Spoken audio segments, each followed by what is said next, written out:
Oh. All right, are we ready to go? Yep. Okay, I got my first professional job in a kitchen when I was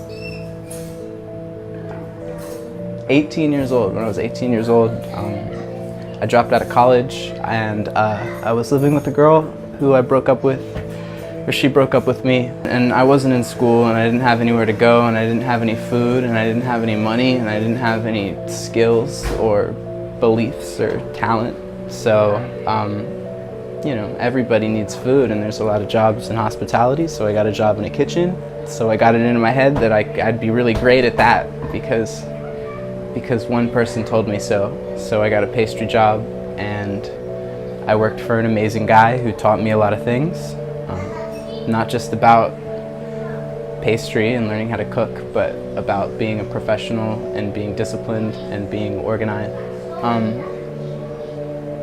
You know, it's not hard to get a job as a cook, which is great about it. Even at the nicest place or the worst place, if you go to the nicest restaurant in the world and you say like, bro, I will peel carrots for free if you let me stay here, they will probably pay you $1 to peel carrots because everybody needs help and there's always a job to do in a kitchen. There's always a job to do, which is another great lesson that I learned. You know, when you're sitting at home and you're like, oh, I cleaned my room, I did all these things. I mean, amplify that by 1,000. There's still, you could be degrouting your bathroom tiles, or you could be making sure your plumbing works better, or you could be insulating your house better. It's the same thing for food. Like, just because I did all the prep and I cut everything doesn't mean that I don't need to make it better for the next day. I like creating a lot. I like cooking a lot too. I want to be argumentative and say no.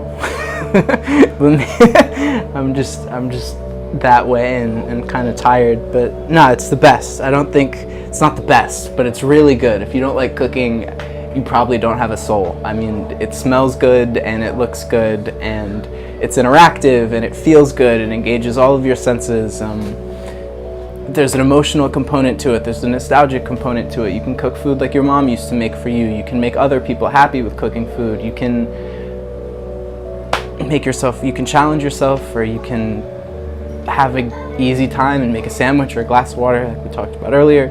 But yeah, cooking's great. I think everybody likes cooking. I don't think there's anybody who doesn't like cooking. The people who don't like cooking are the same people who don't like music or don't like paintings or something like that. Which, I mean, show me that person.